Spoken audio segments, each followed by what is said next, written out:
There's something about the wind of God that changes everything. Listen, there's something about the wind of God that changes everything. It's blowing my way. It's blowing my way. It's blowing my way. Come on, say it. It's blowing my way. It's blowing my way. It's blowing my way. It's blowing my way. It's blowing my way. That's the Lord in here. That's the Lord in here. Hallelujah.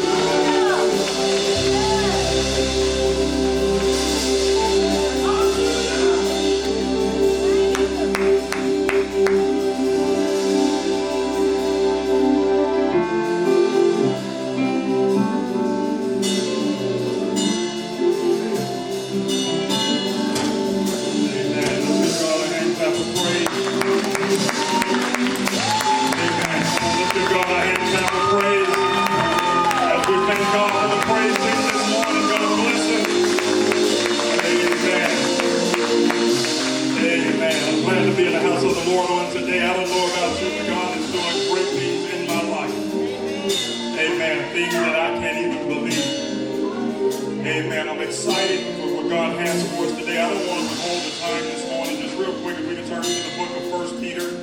Amen. Chapter 5, verse 8. Amen. Amen. If you haven't, say amen. 1 Peter chapter 5, verse 8 this morning. You have to excuse me. I'm just excited to continue with this summer series. It's really helping me out because it's teaching me how to fight my giants.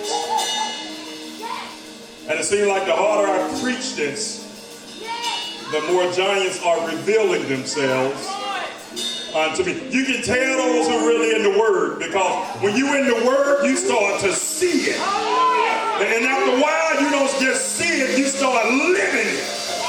But it gives us great opportunity to really see what our relationship is with God. Too often we get caught up in religion. You can be religious and never have a relationship with God. And all too often we are too religious and we're not enough godness. We know everything about the church. We know everything about what you should look like according to people. How you should jerk, how you should read your scriptures. Amen. And nobody knows God. And so we have a great understanding of religion, and we're clueless about God. It's evident in your lifestyle. You don't have to ask people, and you don't have to try to encourage yourself. It is what it is. You know how you're living. I don't know how you're living, and I'm not trying to find out how you're living. That's your living, is your business and God's business. And what are you doing with God is you. I was talking to the ministers this morning about max effort. And what it looks like when you really are in a relationship with God is max effort. I'm giving God the best I have. I'm willing to be stretched more for God. God is at the pinnacle of every day. When I get up in the morning and write down my agenda for that day, the first thing I write down is God. Everything that has to do with God, and then I proceed on with the remainder of my day. That's how we understand the relationship with God. If you don't know God, you probably don't have a great relationship with Him. If you can say more about your church and what your church do, what your church policies or bylaws are, than you can Scripture. You're doing a great job with religion, but you're minimizing your relationship. I was talking to Elder Marks in the back this morning, and we talked about how expectations and what it looks like in terms of anointing. You can do a lot of things in church. You can even read your Bible and miss anointing. When you see people that are anointed, help me out, Sister Joanna, what you're seeing is a person who's been through hell and back. You have to be careful what you ask God for, because there's always something that comes with it that will challenge you.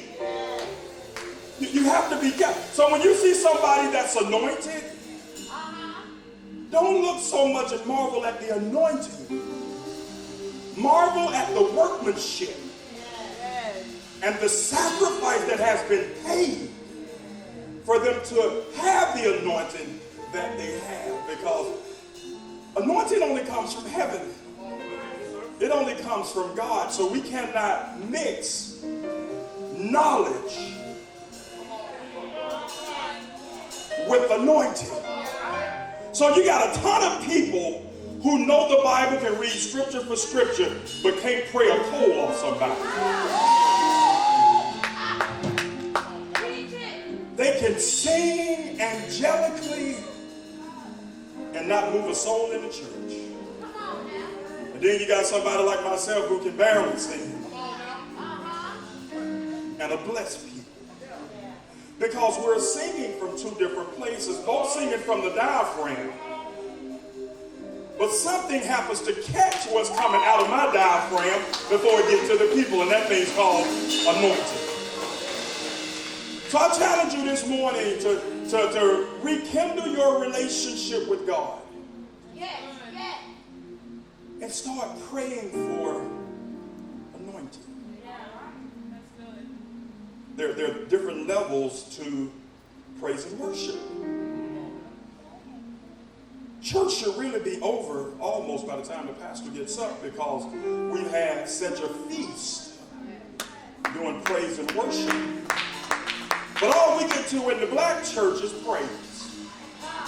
Because we feel like the more we sweat, the more we're saved. And then those who get to worship, they're really wearing the crown. But there's another tier to praise and worship. That tier is called lamentations. Now, you don't experience many people exercising lamentation. And most times when you see people in the realm of lamentation, you're startled, because you've never seen a person praise God like they're quite praising God, because they don't care what tune the praise team singing in. They don't care if there's not a drummer or an organ. They are so connected with God that they value every opportunity that comes their way. So they say, if I can't sing, I'll clap my hands. If I can't clap my hands, I'll stomp my feet. If I can't stomp my feet, I'll run around the church. If I can't run around, I'll just hold and rip back and scream.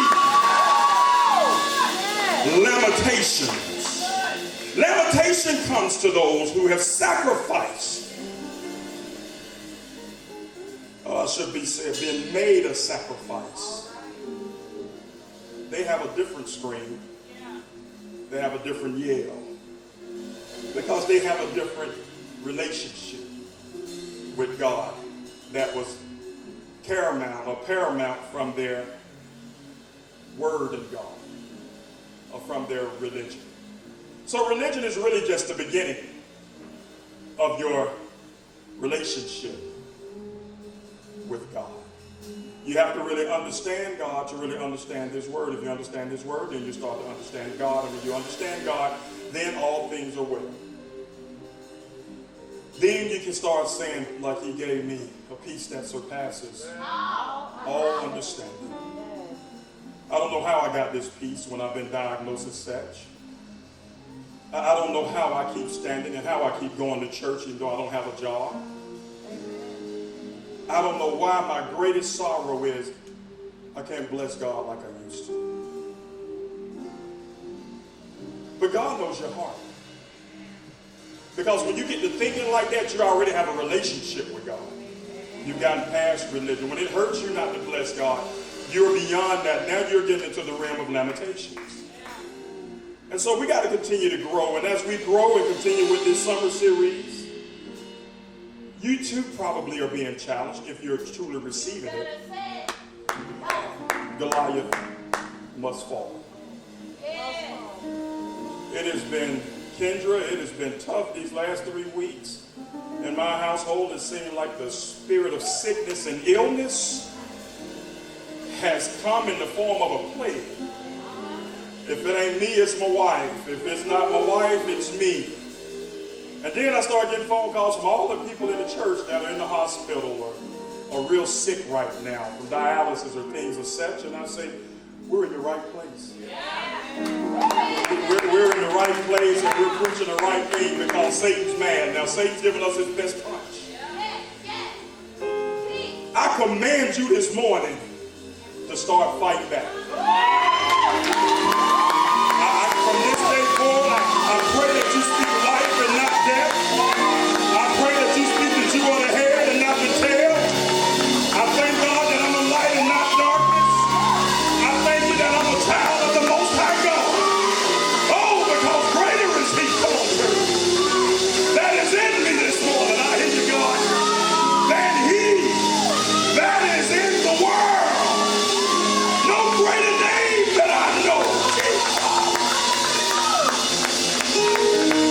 That sweet name of Jesus. Hey. Oh, I feel Him in here. I feel Him in here. Thank you for an opportunity, God, to worship you, to say your holy name.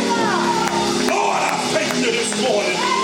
Blessed be the name of the Lord, my Savior, my forevermore, my El Shaddai, my El Nishan, El Shalom. God, I thank you this morning. There's no other name like your name. Thank you for being Jesus. Oh, my Jehovah. God, I thank you. I'll lose myself just in the name of Jesus. Have you ever noticed that in your toughest times, you can't remember scripture? And all you do, Rebecca, is just say, Jesus. But the Bible says that's all we need. Because it says that the name of Jesus, every knee shall bow and every tongue shall confess that Jesus is Lord. So whatever your Goliath is this morning, whatever your trials are this morning, don't put ketchup on it, put some Jesus on it. Because if I'm saying the name of Jesus, now I know that all things are possible through Christ Jesus, who strengthens me. You don't have to walk bent over no more. You don't have to bend over and let people walk on you no more. Because you know the name of Jesus. He wants to fight our battles. He wants to press forward. He wants you to graduate from where you are today. Not graduate so much in promotion of job, because you get a promotion on your job with skills. He wants you to graduate spiritually.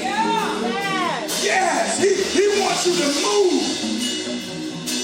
When the enemy come at you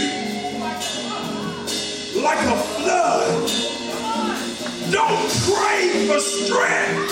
The Bible says, pray for faith. We got this whole thing mixed up. We praying for strength, but your strength comes through your faith. Without faith, it is impossible of man. Oh, it's impossible to please God. Quit praying the wrong prayer. Don't pray for strength. Pray for faith.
your spouse.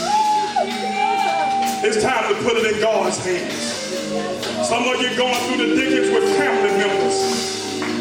It's time to put it in God's hands. Some of you worried about situations and you saying that this don't happen right here, or this check don't come in the mail, I'm done. God said you waiting on the wrong thing. Put it in my hands. The Bible says, oh, taste and see that the Lord is good. He's telling you what he is. He's telling you what you have to do to taste how good he is. Right now, for the next 30 seconds, tell God what you want. Trust in the Lord. Close your eyes. Clap your hands. Ain't nobody but you and God. If it ain't for you, it's for a family member. If it ain't for you, it's for your husband. If it ain't for you, it's for your wife. If it ain't for your wife, it's for your children. Tell God what you want. Tell him what you need. Tell him what you need. Tell him what you lack. Tell him. Tell him. Oh, tell God what you need. Tell him what you have need of. Open up the floodgates of heaven. Tell him. Tell him. Cry out. Don't let your problems be bigger than your praise. Don't let your problems be bigger than your praise. Yeah, it ain't over. It's not over. It's not over. It's not over. Tell him. Get praying. Tell him. Find the courage to tell God. Tell him. Find the courage to tell him. I don't care how bad it sounds. Tell him. Tell him what you want. You have not because you ask not. You have not because you ask not. You want peace in your house? Claim it. You want promotion in your finances? Claim it. You want healing in your health? Claim it. You want your children to do better? Claim it. All you got to do is claim it. You came on the right day. This is a day of recompense. Claim it. Claim it. Claim it. Claim it.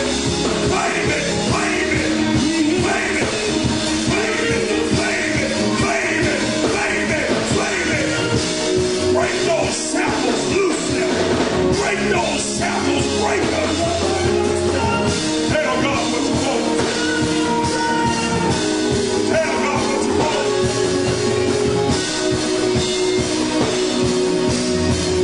Somebody said, Lord. Somebody said, I want to be made whole again. Somebody said, I want to be made whole again.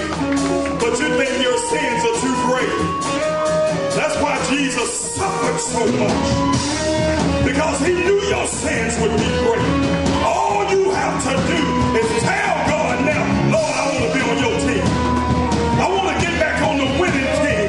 I want to get my confidence back. I'm tired of doubting. I'm tired of stressing. Tired of worrying. Tired of coming up short. Tired of making excuses. Tired of not looking at myself. Tired of being disappointed. Tired of anxiety. Tired of stress. Tired of my environment. Tired of my situation. Tired of my mindset. I'm tired of being me. I want to be a new creature. Old things are passed away. Take it away, God. Anything that's not like you, take it away, God. Remove it right now, God. Take it away. Take it. Take it, God. Rekindle in me a new heart. Do it, God. Do it.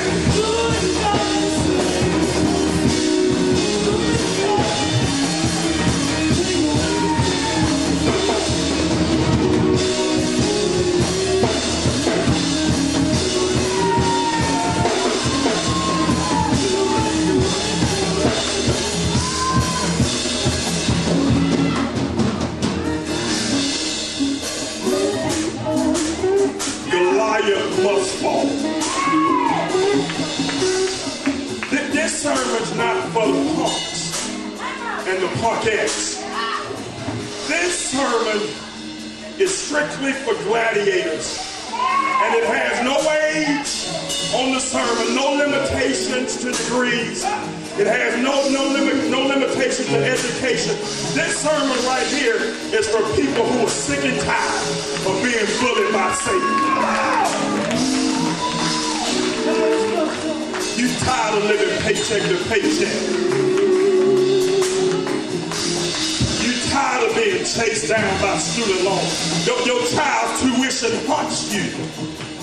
Your decision, I know I'm preaching, your decisions that you made earlier in life have come back to haunt you now because you didn't prepare early. So now you got to face your decisions. Woo! This real church. This real church. Yeah, when you was out there swinging and drinking and smoking and choking, you should have been saving and praying. And now your decision has cost you. But that Goliath, somebody say, must fall. It ain't too late. I made the mistake. It ain't too late. Get back up and try again. But that Goliath in my life must fall. Yeah, Satan coming with all he got because you got a whole lot of anointing that this world needs. So if you've been dealt with, if you want to fight with Satan, be proud. Look at your scars and say, God, look at me. I got a teeth out over here. Look at me. I'm a little swole over here, God. I'm still fighting. Yeah, they don't got me a couple of times, but I get back up and stand. It takes me a little time to get up, but I get up and I keep moving. God, I'm fighting this battle. You uncircumcised Philistine. Say yeah.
house in here is no more. I speak that every Goliath and every person's bank account in here is no more. I speak that every Goliath that is in every person's mind in here is no more.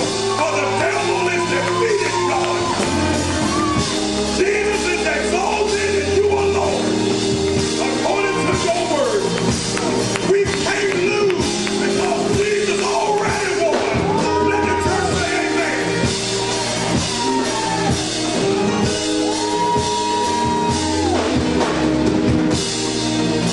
Amen. Stand the seats.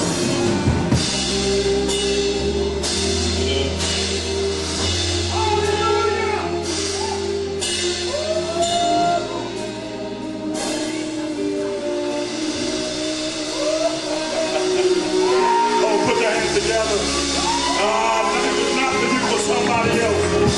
It might not be for you, but it's somebody you know needs that hand clap. Oh, go ahead and clap it one more time. God has brought somebody you know out of an illness that you didn't think you could. He put somebody in a better situation when you thought it was over. When they tried to bury you, God made way for you.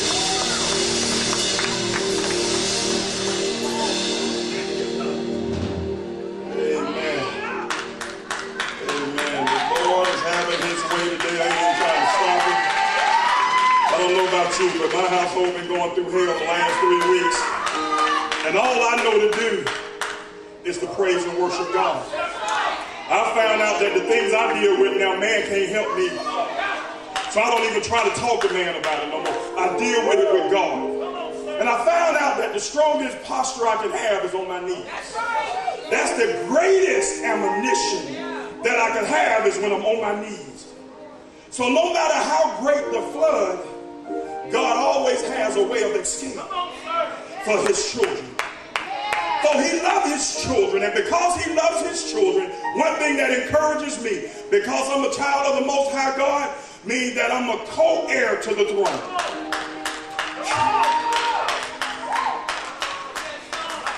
If I'm walking in Jesus' image and after his likeness, that means that I have to be a co-heir. If Jesus is an heir to the throne, that means I have to be a co-heir to the throne because we're right there with Jesus.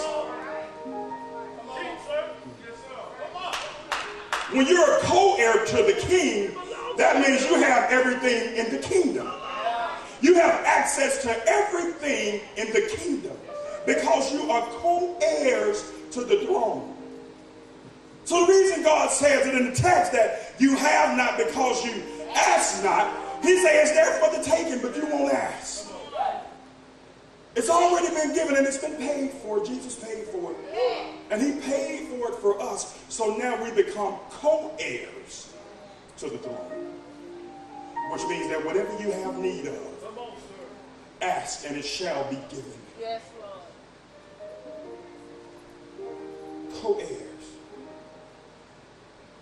When you're a co-heir to something that's powerful,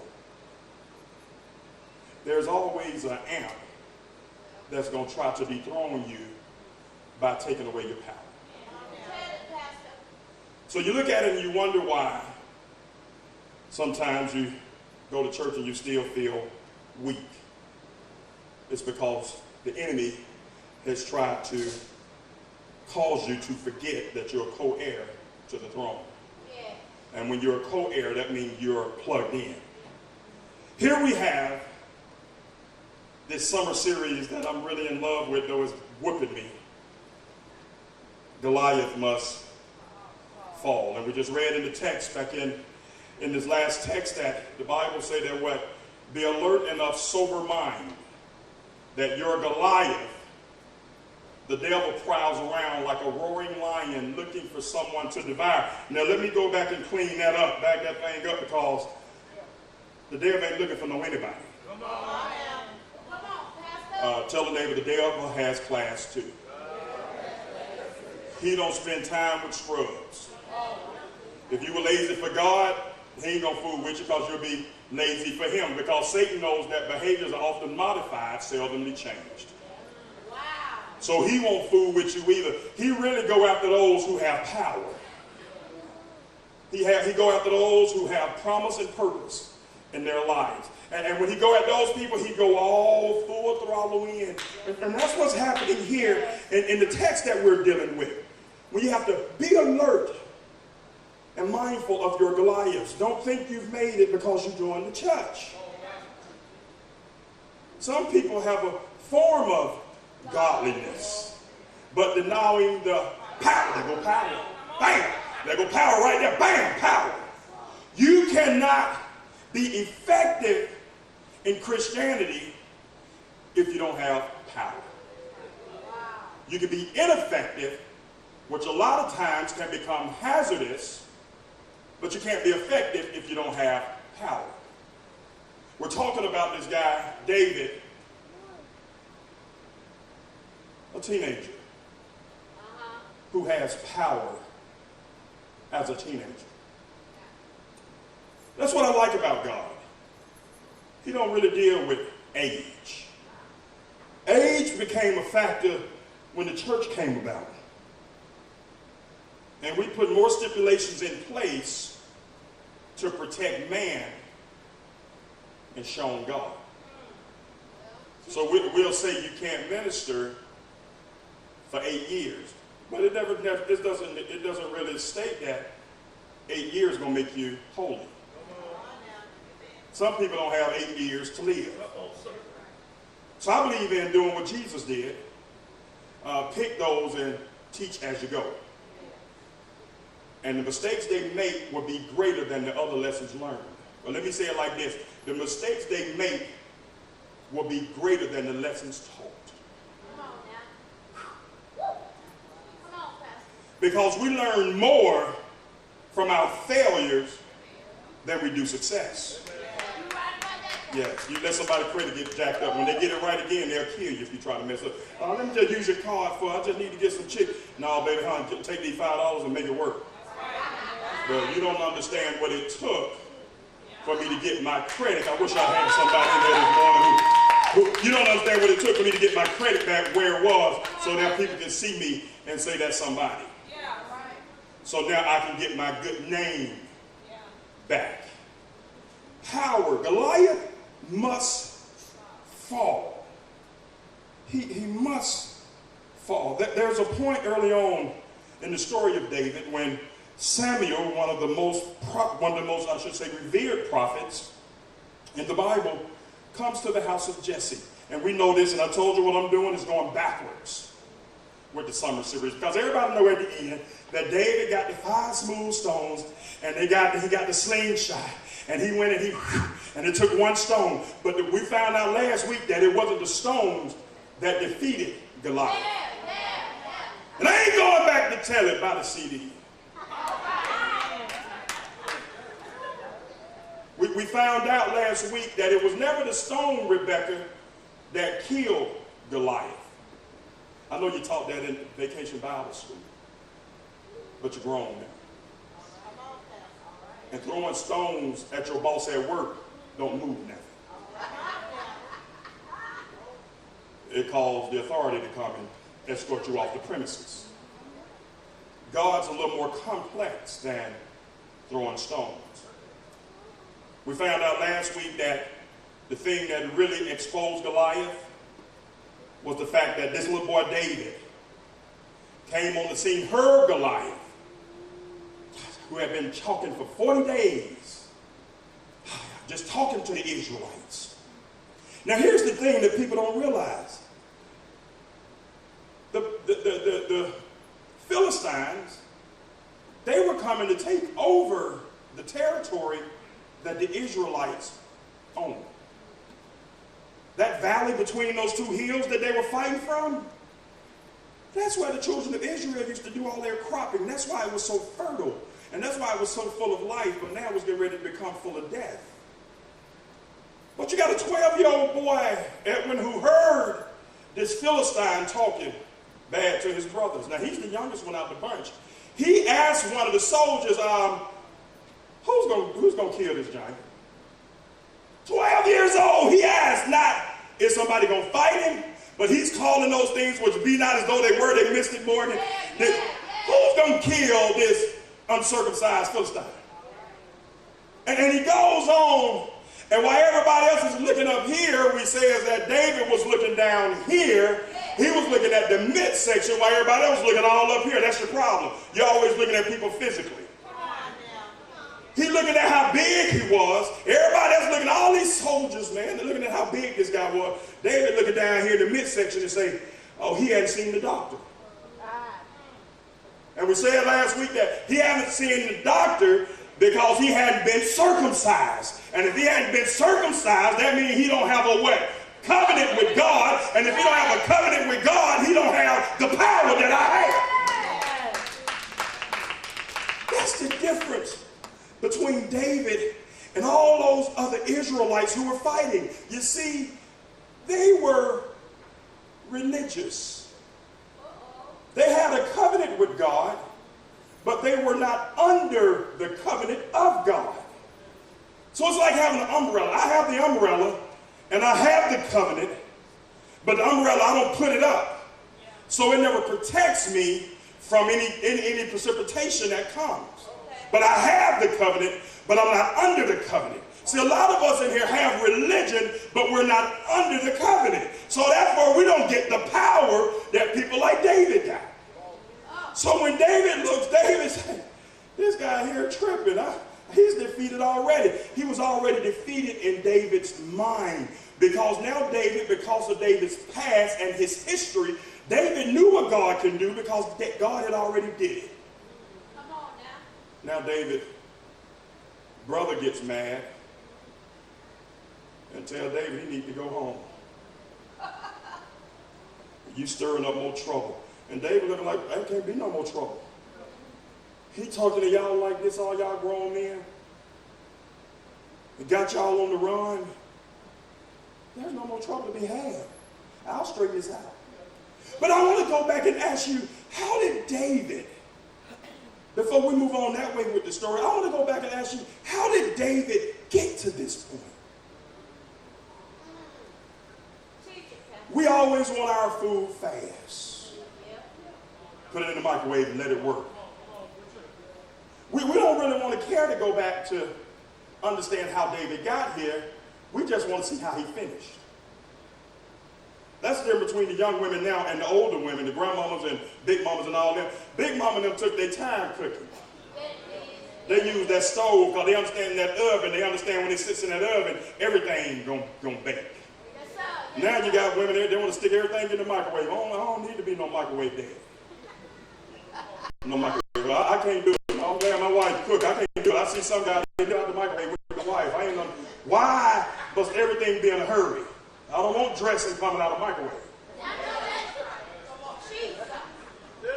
Someone want to say something, but the wife, you said. You said you starved. How did David get to this point? How did David get to the point to where he's out there talking back to Goliath when grown men wouldn't? How did he get to the point to where he has more faith than his oldest brother? How did he get there? Because that's what really got him to the point to where he was victorious. The thing that's hurting a lot of us in here today is that we don't embrace the whole process. We're so quick to want to get to an end until we miss out on the parts we needed in the beginning.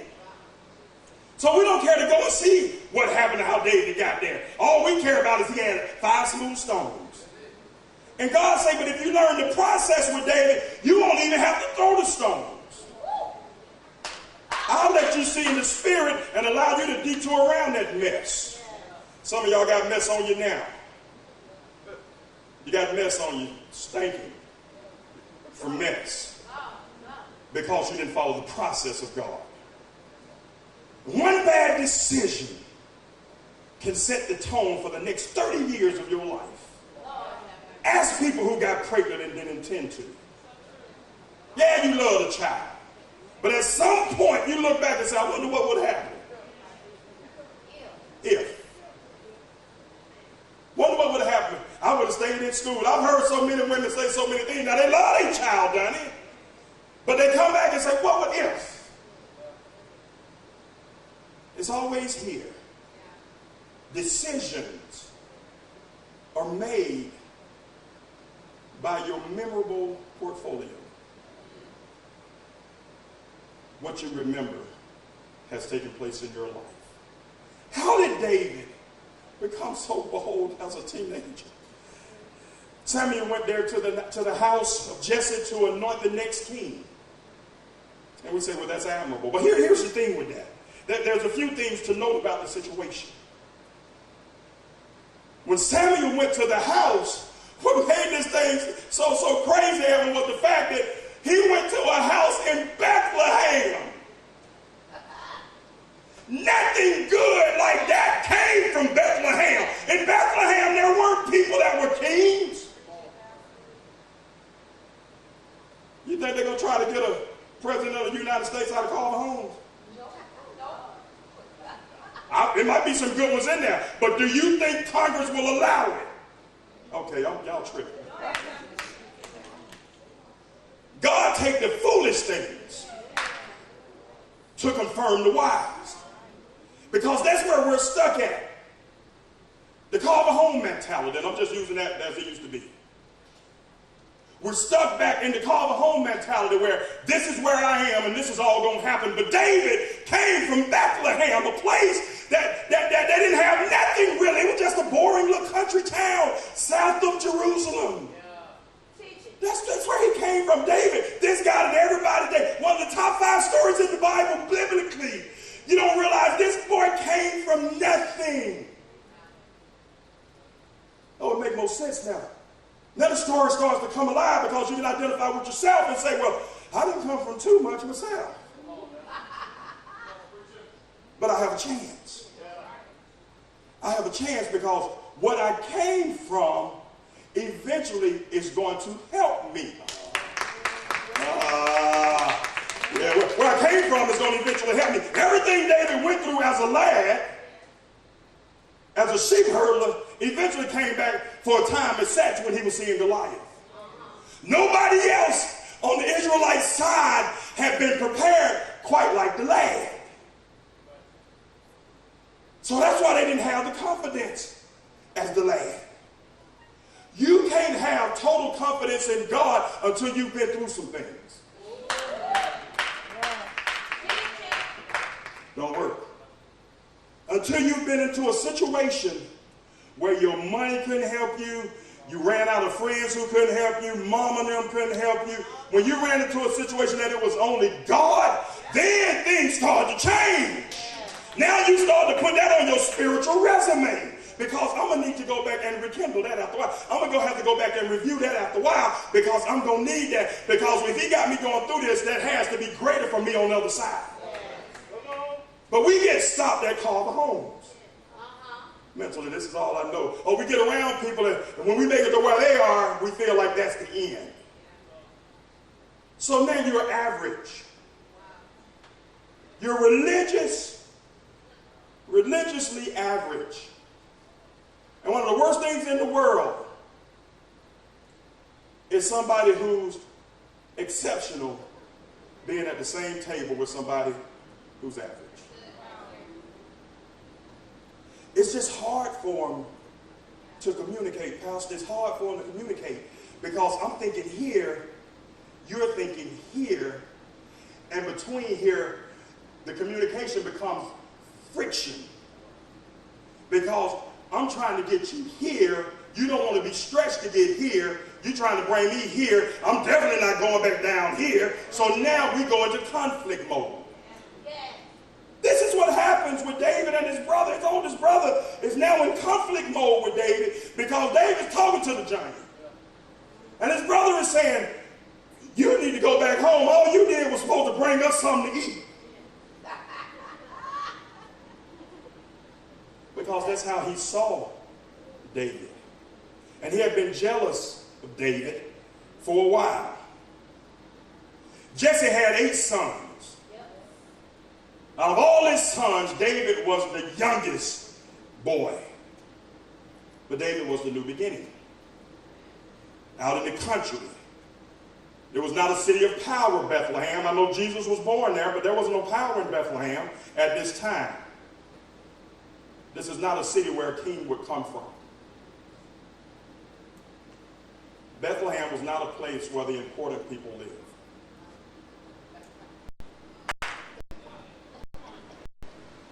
When you go and look at all these elections, you can almost pick the regions that the people are from. When you see those people out there with the candidate in there, they waiting at midnight for all the ballots to be counted up, you can tell where all the people from. You see them. You can tell how many people put money into the campaigns. It wasn't that kind of party in Bethlehem.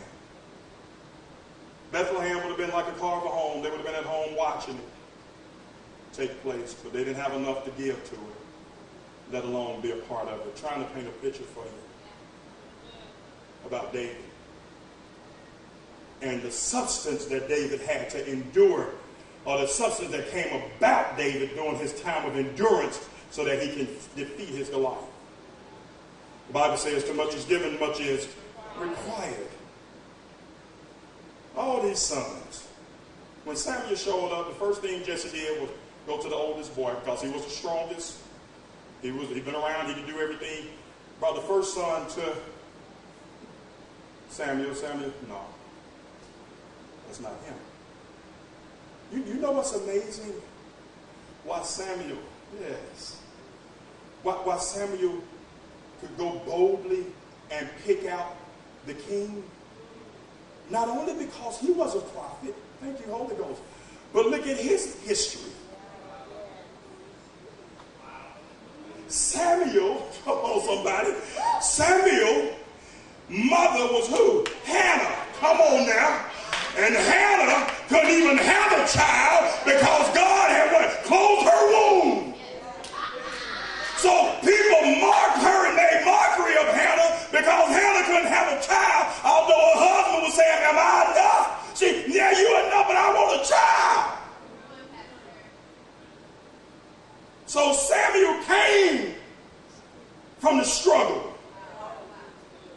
He came from the struggle where his mama couldn't have a child until she went before the Lord in prayer. She went before the Lord in prayer to him, but watch what she said. I don't even know why we in this. Watch what she said. Samuel's mother says, if you give me a son. No, she said, when you give me a son. She couldn't even have womb. The Bible says God closed her womb. God closed it. She come back and said, when you give me a son. She's specific at this point. Now she's going through all this crying and just cutting the story short. All these people making mockery of her and talking about her. But she went on.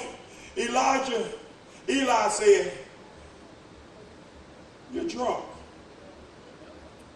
Because she had got to the point where she was praying, but her mouth wasn't moving.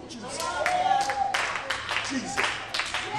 That's what happens with anointing team versus people that just praying. Quit letting anybody pray for you. Let somebody pray for you with some anointing. The Bible says that she was praying and wasn't even moving her mouth. And Eli the prophet said, you're drunk. You need to stop drinking what you're drinking. She said, I'm talking to my father. I'm talking to my father. It was only when Hannah came back and said, when you give him to me, I'll give him right back to you. Oh my God. She said, when you've heard enough now to learn. Your situation has called you to mature. So now she's maturing more. So I say now, so now when you have this boy, she said, I'll give him back. And she made a vow saying, Lord Almighty, if you would only look on your servant's misery and remember me and not forget your servant, but give her a what? Give her a son. She's in misery. And during her time of misery, the thing she said, God, remember me. Sounds just like Jesus on the cross. Yes, sir. She said, remember me and not forget your servant. Yeah. Can you add that to your resume? Jesus. Are you a true servant? of the Lord. She's putting all this stuff. She said, your servant, but give her a son. Then look what she says right here. This is the climax of this whole chapter. Rebecca, she said, then I will give him to the Lord for all the days of his life. And no razor will ever be used on his head. It was only when Hannah got to the point where she realized, God, whatever you've given me, I got to give it back to you. It ain't mine anyway. Once she grasped that concept, God gave her 5 children. 5 boys. 5 is the number what? Grace. He gave her 5 boys. Kept her womb closed so she figured out how God thinks. The same holds true here today with David. When the time came for Jesse to present his sons, he presented everybody but David. That's right. David was out back doing his job, just working, picking up sheep dung, singing to himself, because shepherds were always alone. Some people can't get from religion to relationship with God because you're afraid to be alone with God. You only want to get God at the church when the cymbals playing. He tells him, go and he said, there must be one more. There must be one more. Go get the lad. He said, I have one more son. I don't know if you want him though. That's my youngest son. He tends to the sheep. But what Jesse didn't know is what had been going on with this son that was tending to the sheep. See, it don't let the job work you. You work the job. You get everything you need off the job. All the experience you need, get that from the job. Quit complaining about where you are and say, God only got me here because I ain't got everything I need to get. So once you start getting everything God got for you there, he'll move you on. See, that's why he can move David on, because David had already did the things he needed to do at that young stage in his life. That's why I love when kids coming out of high school, and I love to hear, what are you doing next? Because they're still young enough, and they ain't got caught up in situations, and they haven't got caught up in traditions. So they dream big. And I love to hear them dream big, and then I pray for them for the next 2 years because I know they're going to be challenged. Because Satan wants to try to divert them from the purpose that God has for them. And it's the parents' job to continue to intercede through prayer for those children so they don't get lost. But you know what the parent do? I hear it all the time. They out of high school now. You grown now. You 50 and ain't grown. What makes you grown? Is it age or experience? There are some things that make you legal. 18 makes me legal to do something, and 21 makes me legal to do something. But what makes you grown? Because you got people 45 whining like a 15-year-old. People 35 and 38 years old raising more sand, keeping up more stuff than their child who 10. You know, it's something when the child hear you, them child. Oh, there she go again. You can flip that. This guy looks at him and don't realize that the one who's called is the youngest. They couldn't understand that the one who was doing all the intern work was the one who was called. I mean, David get to watch the sheep. Takes his brother's food when they're hungry at the war. He's in every way at the bottom of the ladder. What caused David to fight like that? What caused David to talk like that, Deacon Dixon, was confidence and his identity. What's your identity? Who are you? And don't give me, I'm a child of the Most High God. When the last time you stepped out on faith? When the last time you interceded on the behalf of another? When the last time you prayed for somebody outside yourself? When the last time you paid tithes? People, I believe in God. You don't believe in him enough. I say, if you want to know a man, follow his money. Follow anybody. If you want to know where a person's heart is, follow their money. They can say, I like God and I believe in God. You don't love him though. And at the end, there's going to be a difference between me and you. Because a man puts his money where his heart is. Now I say that literally, man, woman, put their money where their heart is. And don't get me, it's hard on me right now. It's going to always be hard on me. Ask me how I know. Glad you asked. I was there. Elder in the church, Rebecca, I'll just talk to you because you like it real. I would pay my tithes when it was convenient, and when I couldn't pay them, when I felt like things were tight at that time of the month, I'd get $50 or $100. As if God should appreciate that. How do I prostitute the person that I honor? There's no way. There's no way. You can't have it both ways. He didn't say, we shall endure. Weeping may endure for a night, but joy cometh in the morning. A lot of that comes from starting to sacrifice. A lot of that comes from sacrificing. When you first start conditioning yourself to tithe, it's tough. I mean, know I'm telling the truth. Oh, it's tough. Well, I mean, it's like you got the Tigo, boy. In the church, hey, what's wrong with it? I mentioned all over. Can't give up me $300 right there. I can't do it. I can't. It's the truth. It's the truth. And that's why God looked right on over you and go to one younger than you, because the one younger than you is ready to commit. They're ready to commit. We think we can fight Goliath because we're older. Goliath probably been beating you so long you probably gave up. There's certain situations and people in here who 40 and older lives that they probably gave up on. Ask them when you get them by themselves. Ask some of these people 40 and older situations that have lingered in their lives. Goliath beat them up, they got tired, and they stopped fighting. They wouldn't go back and be renewed, revived, and restored. They just quit. Stop answering the phone from the bill collectors. Didn't have enough faith to think that they'll have favor to work out a payment plan. So they ran. And tried to have joy and peace, but that thing sticks right back here. I didn't have peace till I worked out a payment plan with Sally Mae.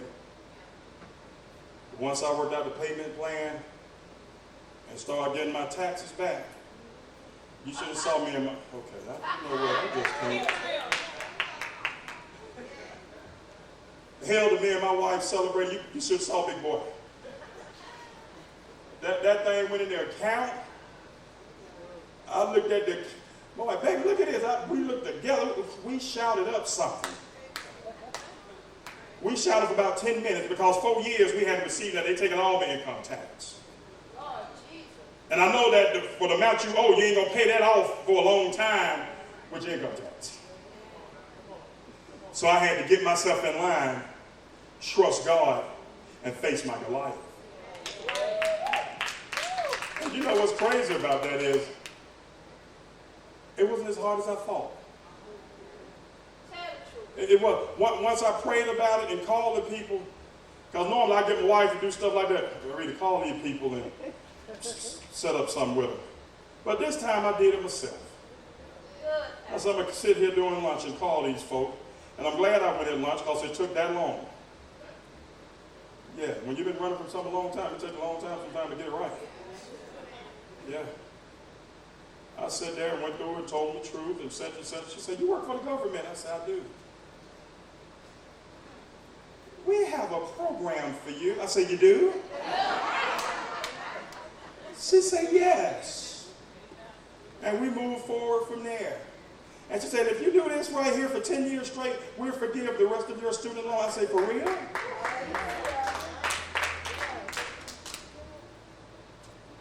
She said, what is comfortable? She threw some numbers out. She said, what's comfortable? I looked at her,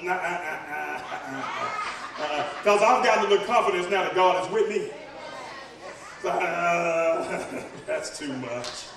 I got to live, I got a daughter in college, I got 7 cents. I'm just keeping it real. And they kept on, and we just going, and then they brought another number. I was looking at, oh, that's getting closer, but I just can't. We went around about 4 times till we came up with a comfortable number for me. And I looked, when I got from the table, I sat there, man, and I was like, I've been taking on undue stress because of lack of a faith, because I looked at the size of a Goliath. Life's been good since. It's been good since. I pay my bill. Oh, take it out. Don't even include me no more. Take it out. As I pay my tithes, next thing come out, Sally made. Because I can see an end now. So my thing is, every time they take a payment out, the closer I'm getting to not owing them nothing. And I looked at it and said, ooh, I won't even be 60 when I finish. God is so good.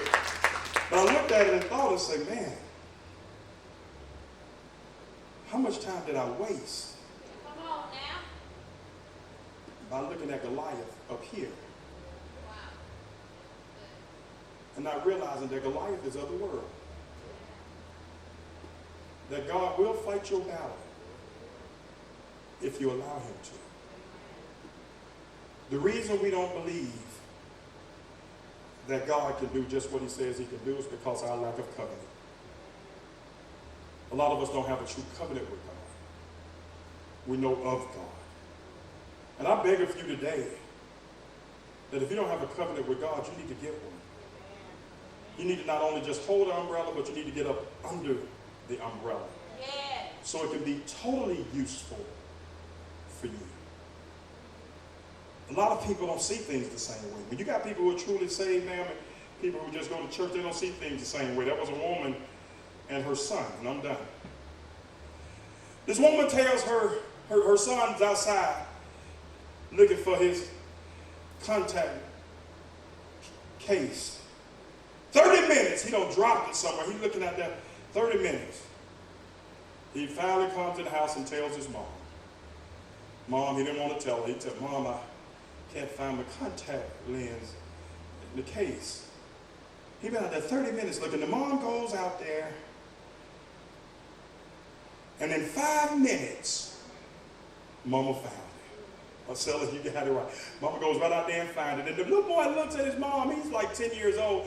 He said, Mama, I looked over the yard 30 minutes and couldn't find the case, the contact lenses. You went out there and found them in 5 minutes. She said, baby, we were looking for 2 different things. She said, you were looking for contact lenses. I was looking for $250. See, it's a difference when the parent looking for something and the child looking for something. That's the same thing in the spirit. It's a difference when the person's spiritually looking for something and the person who's not connected with God looking for something. Amen?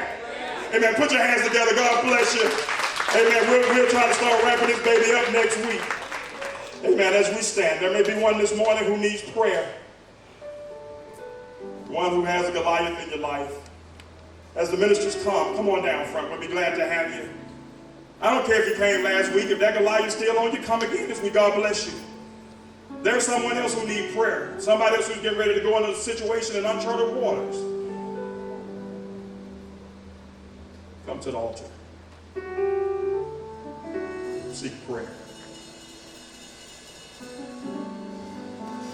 Some of you are making decisions in your life. You're saying, I need prayer.